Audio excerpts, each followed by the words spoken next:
Il aura fallu 1 an et demi pour que l'aquarium de la Guadeloupe propose sa nouvelle formule. Et les habitués n'ont pas résisté à l'envie de voir les nouveautés dès la réouverture. C'est vraiment bien. Oui, ça a l'air bien. Vous voyez ce qui a changé? Les décors et puis les aquariums, le bassin à l'entrée. À côté des bassins abritant des espèces locales et caribéennes, parfois rares et même en voie de disparition, de multiples écrans font du site un espace multimédia. Il s'agit plus que jamais pour Philippe Godoc et son équipe de mettre en avant les richesses de nos fonds marins et les initiatives visant à les préserver en ancrant le lieu dans le 21e siècle.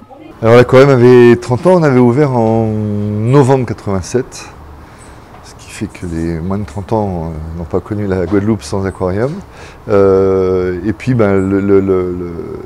les équipements avaient vieilli, les techniques de présentation ont évolué et puis surtout notre façon d'approcher un petit peu toutes les problématiques marines en Guadeloupe ont changé. Le site renforce ainsi sa mission éducative grâce à des outils sur mesure à la portée des enfants, l'un de ses publics privilégiés. On peut jouer aux vétérinaires sur des tortues marines pour comprendre quelles sont les pathologies dont elles souffrent.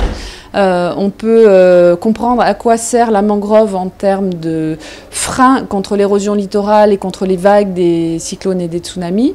Et puis on a des espaces encore plus de jeux qui sont vraiment ludiques où là c'est s'amuser sur des thèmes marins au travers de dessins animés, de films. Et certaines espèces sont carrément à portée de main.